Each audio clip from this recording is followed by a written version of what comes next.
episode 33, season 6, episode 5, 605 of the Shy Reverberation podcast with Donald Nelson on the Konfidence in the Klutch network. Thank you for joining. Click the bell for notifications of new content when I drop new media energy up. I appreciate every single one of the listens, every single one of the views on YouTube. Y'all know what it is, yo. We jumping right into it right fast. The beat. I start off from the beginning of my shit all the time. Let's do it. How I get all the way down there? I'm bugging out. All right, y'all, let's do it. What we know so far. Emmett and Keisha have beefed over his involvement with Duda and is seeping into their relationship. Kev has moved out and understands the struggle for independence. Duda takes Emmett shopping to look the part of a boss. Hey, Marcus and Tiara are an item now. Shad is still wanting Tiara and is struggling to find a job. Rob gets a better deal from Duda than Q gave him. Trig's campaign ramped up with a viral moment of Smokies. Keisha earns a job at a school.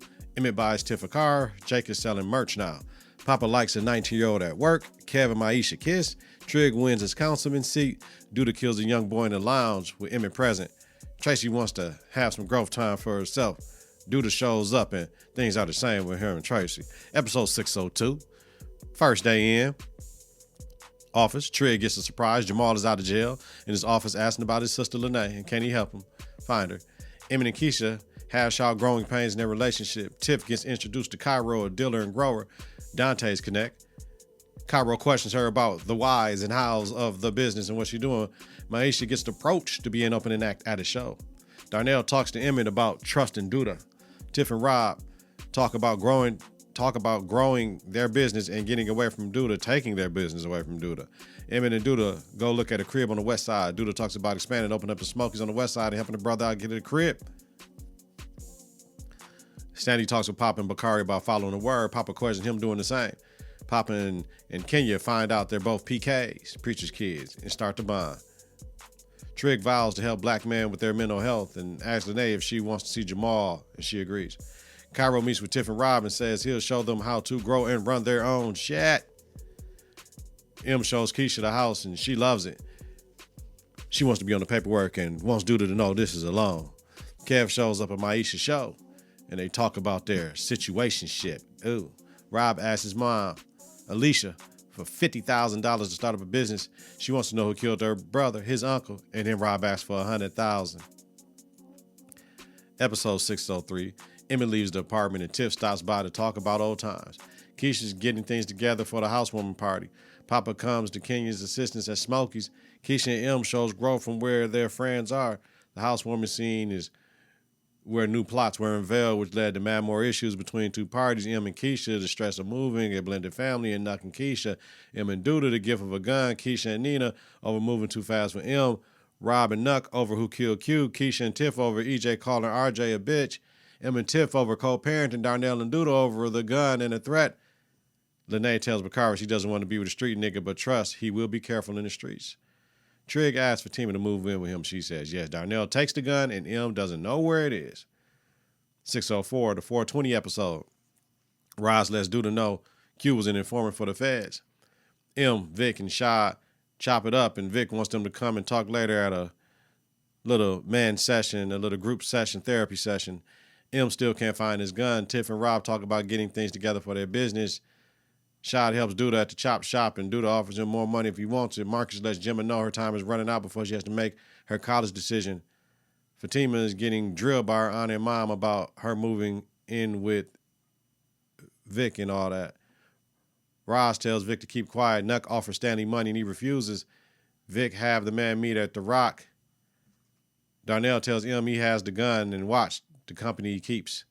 Duda talks about passing the mob down to someone. Tiff, Rob, and Cairo visit Vic for a permit. Nuck drops off the money for M to hold. Duda gives Nuck the green light on Stanley. For sure. Current episode synopsis. One of them nights. Kevin, Jake, Papa, and the crew celebrate a major milestone. Emmett questions Duda. Keisha asks for help. Jamal issues a warning to Bakari over Lene. Shad makes a potentially life-altering decision. We in moments, y'all. We in moments. So, final scene of the last episode is Kev. Well, no. No. We're not doing that shit. Opening scene. Kev is trying on his tux and Emma's helping him pick it out. He got the right fit for Kev and all that. Dope. Closing scene. Kev makes the call and tells them yes in L.A. Ending credit song was Nardo Wick, Who Won't Smoke. When Drake and when 21 Savage did at the concert, I didn't know why everybody went crazy. You know what I'm saying? They was when it was doom. I'm like, what's going on? Because I've never heard the song. Man, that was their song on the show today. Boy, favorite moment of the show, man. Rob and Zay. When Rob walked up on Zay and Zay showed him the thing, like, nigga, what you want to do, cuz? Rob got balls. I like Rob. Duda checking him, right? Man, he told him a couple of nice choice words, put the gun up to his neck and told him, player, I'll be your bitch some gators and a pinky ring on at your wake, nigga. Damn, dude, my G, nigga, damn. Stanley giving words of wisdom to the boys before they went to prom. Those are things to live by. Even grown folks can understand what Stanley was talking about and make their life better. My unbelievable moment of the show, Shad and M hiding guns and money in the living room. Shad, the first place you can think of is what the room you're in, my nigga, like in the living room. Most niggas put some shit in the basement, in a box, behind a couple boxes, in another room in the basement, in a box, behind a couple boxes. You know what I'm saying? Like, you'll put that shit in a box, in a tote, in a, you know what I mean? You'll seal the box. You know what I mean? You'll seal the box up with some tape, right? And put like dishes on the motherfucker. You know what I mean? You know what I'm saying? Books on the motherfucker. CDs, nigga, you know what I'm saying? And then you put that bitch in a tote somewhere with some bullshit on top of it. You know what I mean? And niggas won't even be looking for that. And then the boy smoking a blunt at prom inside the building. Like, no, hell no. That shit ain't going on nowhere. I don't give a damn where y'all at. That was unbelievable moment of the show. All right, y'all, let's do our takeaways and recap this bitch, man. It was a good episode.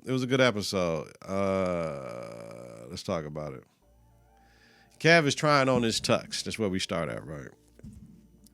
And M is helping him, giving me Brandon vibes, y'all. I miss Brandon so much. We miss you, Brandon. Kev is a fool up in that motherfucker talking crazy, like, yeah, you know what I'm saying? He's like, yeah, I'm gonna beat the shot. You talking this shit, though. And then M talking to him like, man, he thought he was buying cash. Tug like, nah, I said, I got the money.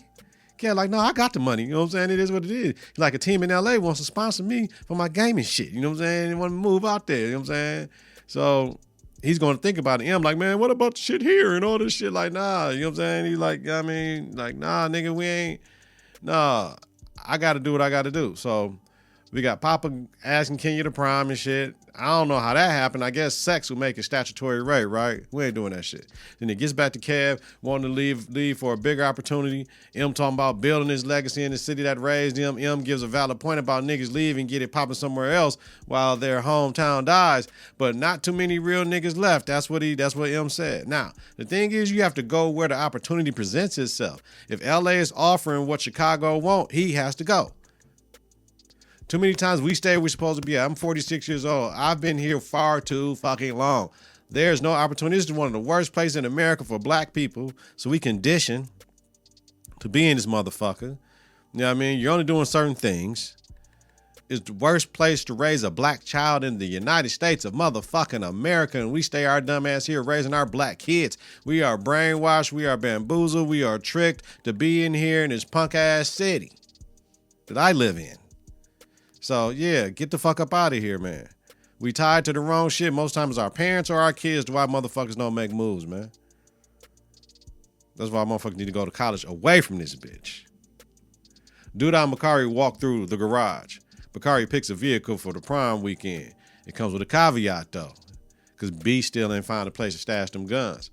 And he had to the end of the night or else he ain't riding that Lambo truck, dog. Hey. See Tiff at Caro's grow house and shit, and they hear some motherfucker go peel her shit up. Dante was there and shit. His ass always look goofy around Tiff. Stop having my man look goofy, yo. Stop having my man look goofy and shit like he pussy whipped for Tiff, man. Freeze that shit, man. He like, man, I think I know who got that shit, man. Let's go get your shit. So she hops in the car with Dog, and then Rob pull up. But, you know, we see Keisha go to work. excuse me, and the teacher, never knew her name and shit. They have a conversation. Keisha's job is cut due to budget cuts. And she was like, yeah, and with you coming late and having to leave early, nah, we can't have that shit. Like, I wish we didn't have to cut you, but Keisha kind of shot herself in the foot with all the extra bullshit. And that part of the show, I said good because that's what she gets. Because I don't like the way she's been treating Emmett. I'm going to have sympathy for her later on, but right now, it's karma. And of course, she's going to blame him for always doing things with the boys while she's at work and all that shit. She can't pursue her dreams, blah, blah, blah, blah, blah, blah, blah, blah, blah, blah, blah, all that bullshit that Keisha been on lately. So then we see Tiff, Rob, and Dante roll to the chop shop. And this, I love it, one of my favorite moments on this show. Rob was talking like, hey, man, you motherfuckers, woo, woo, woo, woo. And Zay pulled the burner out on Rob's ass and shit, and Duda walked in and said it was a mistake and to give her car back and shit. And Rob snapped on Duda like, come on, man. I mean, in the window shit, and then talking about the window, and that's what Duda told Duda put the cigar up to his face like, that's what we not gonna do. Duda, I called him, bro. He said, take it out of the next drop. I ain't finna fix shit. Y'all niggas figure it out. He really could have got that shit fixed there at the shop, though. They could have just ordered the window and got the shit fixed and did the shit. Y'all fucked it up. But I guess he's like, fuck it. You nigga, y'all got the car, fuck the window. So, street shit. So Duda talked to Dante about, you know what I'm saying? Dante was like, yo, man, your boy's being too greedy with these cars. And Duda told him, don't get caught in this shit with Tiff and all this shit, especially over a bitch that ain't yours. Facts, Duda. My G. Duda. Jake and Vic talk about outfits for prom and shit that Jake made and shit. He had a two-tone shit. Jake is out here with his shit. So Vic is struggling a little bit with people not trusting him and how he's a politician. Now that he's a politician, they gonna think he's all about lies shit. And Jake schools him on humility and expectations. Like, just stay true to who you is. Don't be with the fuck shit, dog. You be straight. We see the girls, Lene and Maisha doing their nails, talking about Jamal want to be Bakari. She worried about it, bullshit. There was a lot of quick scenes like that. Boom, boom, boom, boom, boom. It's like filler scenes and shit. I don't get that shit, but it is what it is. They had to fill the time up. M drops off EJ to Tiff and see the broken window on the car, so he mad. But when Tiff fine ass walked out of that house and walked down to the gate, oh my God, did y'all see her? Y'all know I've been doing this shit. What is this? Episode 33. Y'all know Tiff and Tracy. There's just something about them two. And no, it's not because they're light skinned. You know what I mean? It's just, I seen both of them walk. Walks. Yeah, man.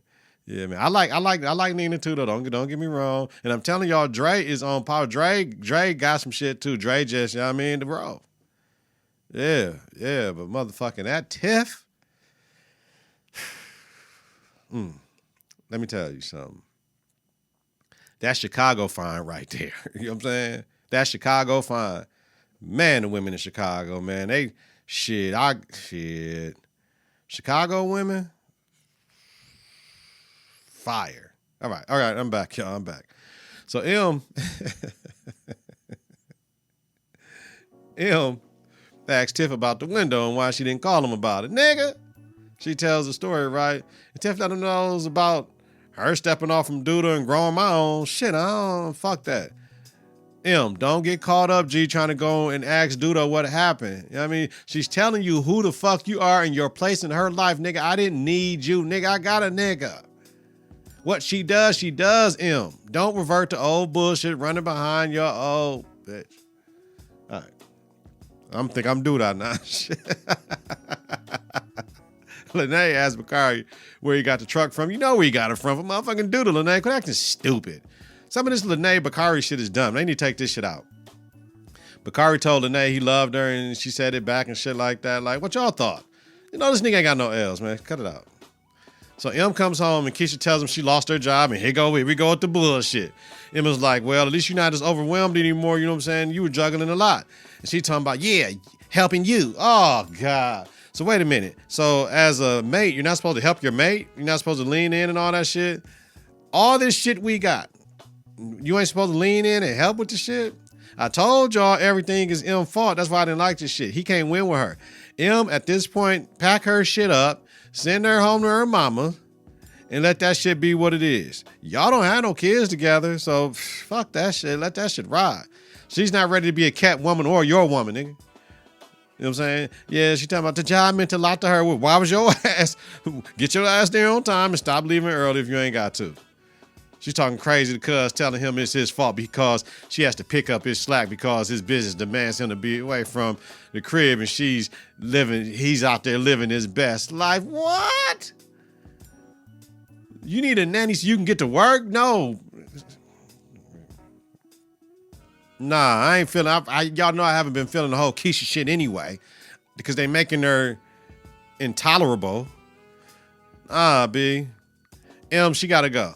Cut your L's, G, when I was watching at that point in the show. All right, we'll talk about Keisha later. Shad and Darnell out here on their Mr. Fix-It shit, right? Darnell had that Sean John coat on that light brown joint. I have a chocolate one just like it. You know what I mean? Then I got that bitch from like Boston store. It might have been Carson Perry Scott where you was at or some shit like that. Hold on, cuz. Shad. How are you going to complain about the $100 you got when you weren't getting shit, G? That's what I want to know. I get it, but you don't want to work at Smokey's. You don't want to work for Duda without the street shit, just working on cars because you can make that shit if you do good work. Duda and them ain't going to trip. You don't want to work with Darnell, the nigga, you're nigga, you're assed out. And all that bitch, man, man, they need to stop writing this character like that. Don't make dog complaining ass little bitch ass nigga, man. That's not cool. That's not cool. He trying to find his way though, but he a little bit of something better than a whole lot of nothing. And he got pieces where he can be protecting his safe and doing this thing. I understand his dreams and shit and all that shit, but dreams are goals with a timeline, motherfucker. It's certain shit that I wanted to do that I can't do no more, motherfucker, right now. It's just reality setting in. Oh, they'll never tell yourself you can, and I'm doing this, and I want to fuck all that shit. Some shit is what it is. You know what I mean? You might, you know what I'm saying? You got to move on and focus on other things. You can't focus on the shit that it might just be what it is. You can revisit it because something might change later, but it is what it is. Shad, damn. It be pissing me off. I'm starting to hate this character as well now like Keisha.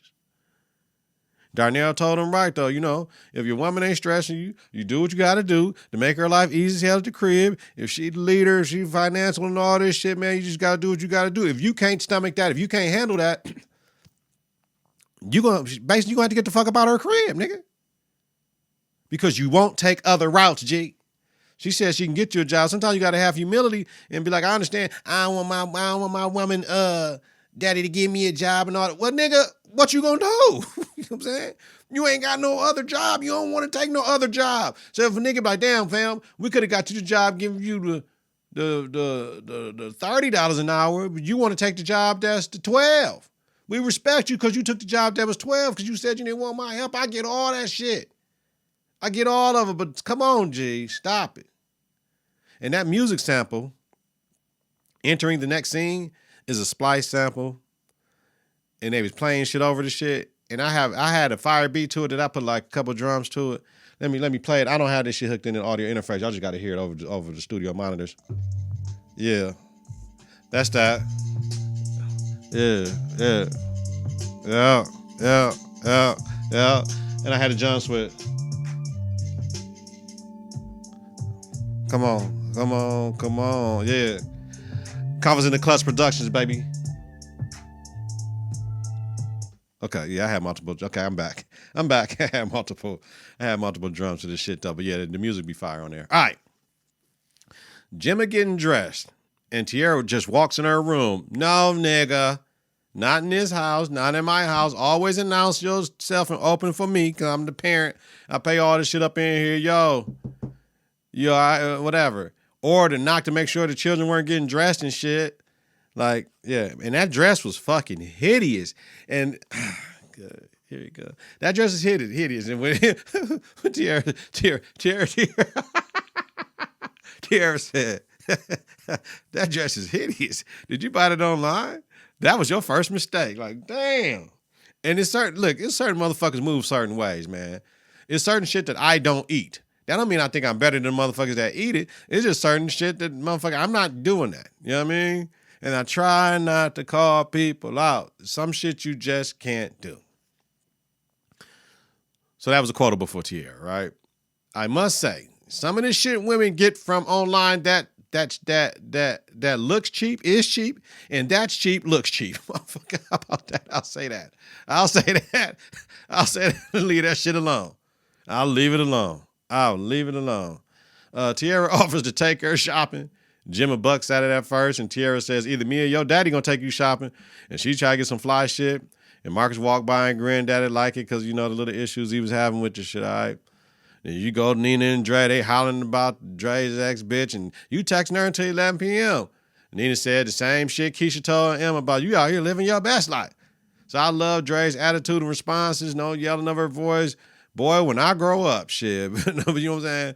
But no, that's a gift to never let others take you to a place of person you don't want to be. You in the wrong and Dre in position of power because you losing your shit over what the fuck I'm doing. Think about it for a minute, y'all. Keisha come in. And yes, Keisha, you're sounding like your mother and shit. Like Dre bugging over with that ex shit, though. But we all know what it is. She still got feelings for her. You know what I mean? So Dre asked Keisha about therapy, and do you think that's something you can do? And she's like, yeah, I want to go back. So that's dope. I'm glad the therapy shit is coming out because it's teaching people in our community it's okay. For so long, it was Jesus. I know motherfuckers that's therapists and don't have a therapist. They just pray to Jesus. But their job is a therapist. But they don't have a therapist for all their shit they dealing with outside of taking on all their clients' shit to let that out to troubleshoot. Yeah. Bakari went to shower with the guns, of course. Bakari told him, when is he going to be done being a cap nigga? This nigga in high school, telling a nigga in his 30s, when you going to be done being a capped nigga? Is that disrespectful? Let me know in the comments, is that disrespectful? Damn. Bakari puts 2 racks on the table. I got 2 racks. Take it or leave it, nigga. You know what I'm saying? Shy said, how long is a little while? Yeah, I heard all the stories. Yeah, for a while. He put them 2 racks on the table. How long is a little while? The thing is, where you going to tell Deezus you getting the money from, nigga? Money is the root of all evil, Shad. So I was thinking, automatically, where is this nigga going to hide the guns at? Because he ain't got his own crib. This looking in the living room ass nigga. Okay, in the vent in the living room blocking the air. No, nigga. That shit in the auxiliary room, the office, the room that niggas really don't spend a lot of time in, motherfucker, not the living room, G. And once again, put that shit somewhere else. Not in the living room. Put it in the basement somewhere, man. Jim and Tierra are getting their lashes done. She talking about no general population. Like, she shut that shit down with the appointment only type shit. Can't nobody else be up in here. And Jim was at her ass, blah, blah, blah, blah, blah, blah, blah, blah, blah, blah. And Tierra offered her hand like, Jim, let me just host. Let me tell you something, baby. You know what I'm saying? And talk to Jim about love and all this shit and what it is. And how shit may look ain't what it has been. She's like, motherfucker, I don't fuck with people, man and women more powerful than your daddy. I ain't using your daddy. Yeah. Yeah. Yeah, good conversation. Now, it's my, M dumbass. Here we go. M went in yelling, where do that? Where do that?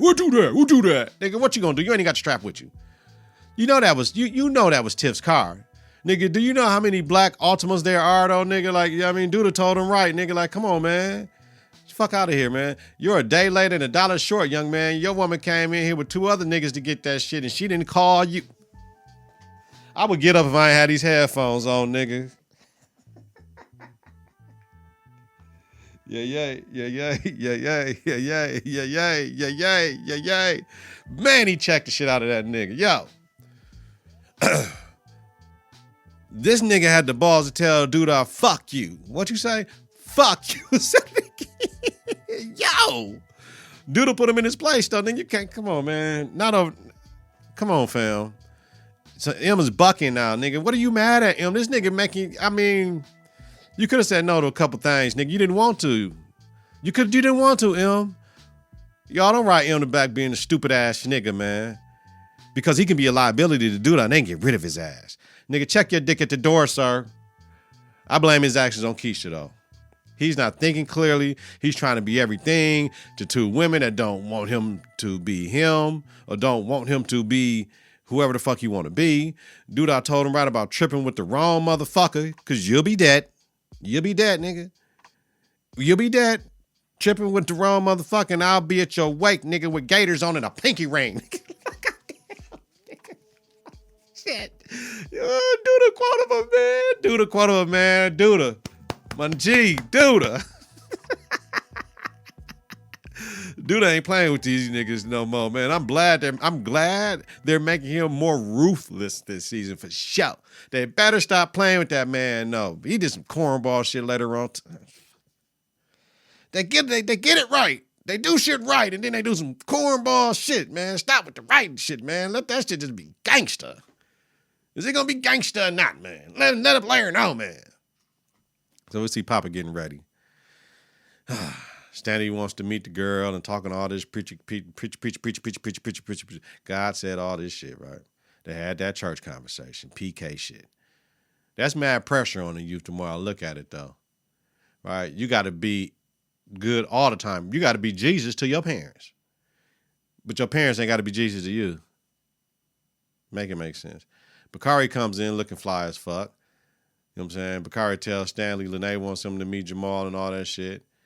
And he snapped with Stanley. I just don't want the nigga to try to punk me and shit. You know what I'm saying? Bakari called him my man Bakari. Bakari, that's my nigga. I like Bakari. Stanley told him language, and Papa smirked and shit like, man. Stanley gave him good rules to live by. Stanley took the picture. That might be the last picture Papa have of his Pops, because I believe in the screenwriting world, this is foreshadowing. And that was a good scene for that, to always remember that. All the life lessons Stanley gave the boys, life-changing shit, because Duda gave the green light on that nigga, man. Told Nuck to go ahead and handle that, right?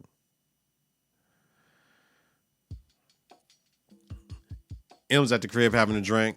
Keisha comes in saying she needs to see a therapist. Not couples therapy for them, but therapy for her individually, because she feels empty. She said, the relationship is cool. Why don't you go to therapy too? Yeah, Keisha, you had a baby without a father. There's a lot going on. You know what I mean? M is cool with the group thing, you know. You got to let people go on their journey when they go on their journey. Jimmy came down with what her and Tiara picked out. It was fine, but that dress was ugly. That was ugly like the other bullshit cheap dress. And Marcus bugged out talking about, I'll make the decision. I'm your parent. And this and that. Shot one, bow. Then he tells Tiara, yo, I don't want her looking like a fucking hooker. Shot two, bow. And she's like, damn, what do you think I look like then? Bow. Like, you know what I'm saying? Marcus did too much right there at that shit, man. Damn, I get it though. That's the first time you seen your daughter looking like a grown ass woman, nigga. Yeah, that shit is tough to look at, nigga.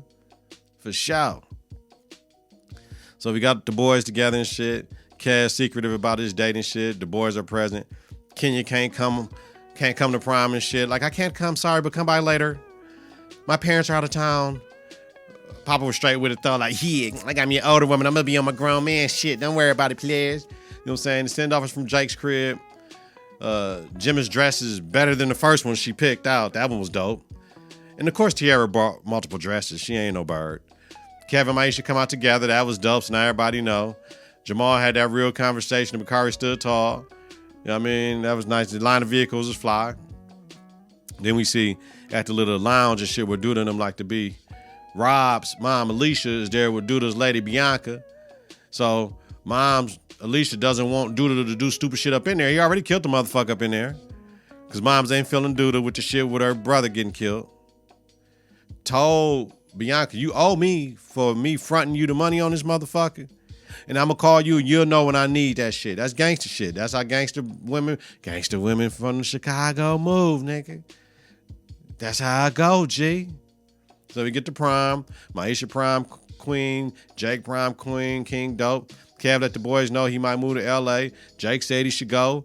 Perspective, do it for you, not for us, nigga. Go ahead and get your shit off. Pop on some stage shit. You know, unbelievable moment of the show. These cats smoking a blunt at Prime in the building. No. And they went crazy over that damn Nardo Wax song. I'm telling you, I'm finna watch the video after this shit because they went crazy over that shit. Nardo Wick, is that the name? I don't know, y'all. I gotta listen to it. We see Vic, Marcus, and Darnell and Shy celebrating at Vic crib, just kicking it. I knew it. DeAndre was on that, but I didn't know, but I knew it. There's so many different lines of separation with this show, and then you get to this shit and it turns into that. DeAndre said that he had a fiance, but didn't say a woman. And let Vic know that, yeah, Duda was a good person. You know what I'm saying? I was just working with Duda on some houses. He bought a house and all that shit. And when I was struggling with a loan, he looked out for me and shit. So Vic, like, Quincy, let me talk to you. Talking about Duda's dangerous. Because Vic trying to separate just with all the bullshit going on. Then his dumb ass, Vic's dumb motherfucking ass tells Quincy, he said, what's wrong? I helped him dump a body. You stupid motherfucker, you can't. You're going to jail, Victor. You fucking clown ass nigga. Stupid as fuck. You know what I mean? So post-prime, we see Bakari dropped off Papa at Kenya. She has a son. Oh, well, nigga, whatever. Papa, whatever, nigga. You ain't doing that shit. And then we got the slow music. I'm like, nah, come on, man. Like, yo. Come on, man. So, all right, we know already now. We know. But they had a talk about doing and being careful, so I can appreciate that. Bakari doing too much in the whip. They just pulling on, he's riding fast in the motherfucking live music, get put over by the boys. He has no L's. Duda, the nigga had no L's. How you driving the lamb truck? At that point in time, nigga, you get the driver. But I guess everybody wanted to push, but nah, get the driver. So then we got Dre, Nina, and Jamal go to get Lene. Stanley gets Bakari, and that's fucked up on prime night. And then Stanley had to go get Papa from Kenya's house, and Bakari in the back of the seat crying and shit. You good, G? You just, man, take the little ticket and shit like that. Dude, let them take care of that shit, man. Then we see Vic and Fatima sitting down, and FBI stops by, want to talk to Vic. Here we go. And your dumb ass talking to motherfuckers. Silly ass. I got to go answer a few questions. I'll be back, baby. Sucker ass motherfucker. Duda go and picks up Bianca and let her know Alicia Kane's by, right? That's what Bianca lets him know that. She asked Duda if he killed Q because she was questioning about it. This nigga says, don't ask me questions you know the answer to. So, she's like, so you did? Yeah, I had to. How was her? How can you trust her? We only seen her for the last three motherfucking last 3 episodes, dude. Come on, writers. So you and Vic are bugging, trusting these random ass people. Roz told both you niggas to shut the fuck up. Man, come on, writers. Why, writers? Why? See Keisha at therapy, and she tells her whole life. It is a lot. It was good to see her get it out and get it off, because sometimes we forget about the shit that's going on with her.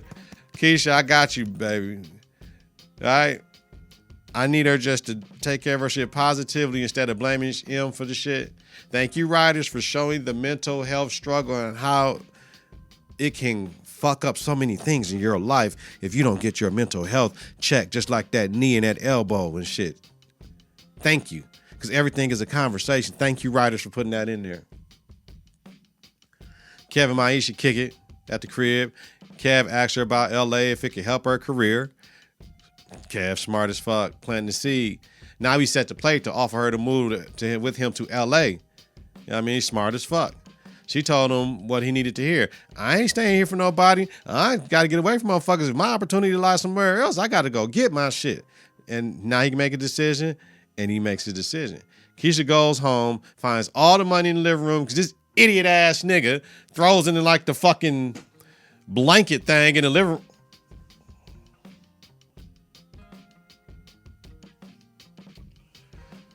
You and Shy, with this hiding shit in the living room, dumbass shit. Kev make the call and tells them, yes, smart Kev. Right. All right. What I predicted watching the trailer. Papa asked Kenya to go to prom with him. No, she's in adult G, even though she said yeah, but no, she didn't go. M buys Kev a suit for prom. Nope. Kev said he got it. I don't need your money. He got it. He's getting sponsored by a gaming team. Keisha tells M, I'm not sitting at home while he's out here living his best life. Bye. But now we get it. She just needed to get her life in order. Bakari takes the guns to Shaz and give him the dough. He better not do it, and he did it. Silly ass nigga in the vent. Prom send-off, cool. Bakari gets pulled over. I said before he took the guns, after he took the guns, he got to land the cars after prom. Cool. All right, looking at the trailer for the next episode 606, season 6, episode 6. We got 3 left before they take a hiatus because they had 8 done before the writer strike and then the actor strike. So then they ain't coming back to whenever they get this shit done. And I need to check up on that because they keep on talking about the last offer. I don't know when some of these shows coming out. By the way, check the Power of Reverberation Book 4 Force podcast, season 2, episode 1. That dropped already. Wherever you listen to your podcast or watch on YouTube. Next episode predictions. M tells Keisha, I would never put our family in danger. And she says, you already have. Fucking with Duda, taking money from Duda for the shit. She's benefiting from it. She don't even know about the gun yet, nigga. So yeah, you doing a little bit too much. You're going to have to get some shit under control. But how can you separate from Duda? Well, without Duda, you wouldn't be making the money you making. Papa tells Kenya he's still processing everything. And she asks if you're ready for this. No, he's 17, finna graduate from high school to take on a woman with a child. Nah, that ain't his life. That ain't his life. I can see Papa being a good guy and doing that shit, but why write that in there? They could just be friends. Dre tells her ex, hey, at work, and her ex coming looking mad. And then we see Tracy asking Dre if she had feelings for this ex, and Dre says no. And Tracy looked at her face, motherfucker, with the because Dre doing too much. Dre wants answers to why they shit didn't work. Dre, you're a therapist. So you need to talk to your therapist about letting go and what you need to do to get your closure from your ex, because clearly you never had closure. Stanley tells Vic to take the righteous path. The city will always be in the devil's hands, and we see Duda. And then we see the children at graduation, Cash speaking about, don't let nobody take things from you, take your own risks, take your own chances. And we see Zay, Nuck, and Duda in the chop shop. We see Bakari with a dotted I with Jamal driving them somewhere. And we see Vic, and then we see M with a gun in the mirror with his shit, y'all. That's where we at. We got 3 episodes left, man. Don't fuck this up, y'all. Don't fuck this up. We're very entertained. This is a great season of The Chi. You guys keep on reinventing this. Thank you to the writers for this shit. I love this. It's a really good show. Please don't fuck this up, y'all. All right, next week, man, make sure y'all check out my Konfidence in the Klutch podcast about all types of things, sports, religion, politics, basketball. Focus, ain't no basketball on, so it's like, I might have to take a break. We got the Power of Reverberation Book 4 Force, Tommy Show. Dropped season 2, episode 1. That's up. I got a new show, Something to Cook, Konfidence in the Klutch, and I took a video from December 2018 and just put it out there to the world just to see. It's a Tuscan garlic shrimp dinner you can make. People you love. And always come right back here next week for the Chi Reverberation podcast. This is what it is, man. Love the support. Yo, get your confidence together, get your clutch together, support your own, listen to and follow the network on various platforms, search Konfidence in the Klutch, go to confidenceintheklutch.podbean.com, and wherever you listen to your podcast. Subscribe on YouTube, click the bell for notification, new content when I drop. Follow, share, rate, and review is important. Follow us on X and Instagram at K&K. Visit us on Facebook at Konfidence in the Klutch. Weekly, Donald Nelson, D-Nell, Dizzle, Deezy, Deezus, DZD, Deezos, Don P, Don D, Don Rilla, your host of the Chi Reverberation podcast, a Konfidence in the Klutch podcast about the hit TV series The Chi.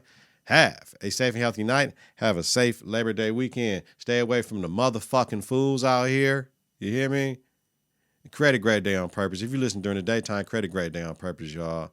Have a safe and healthy night, please. Please, y'all, safe. Peace.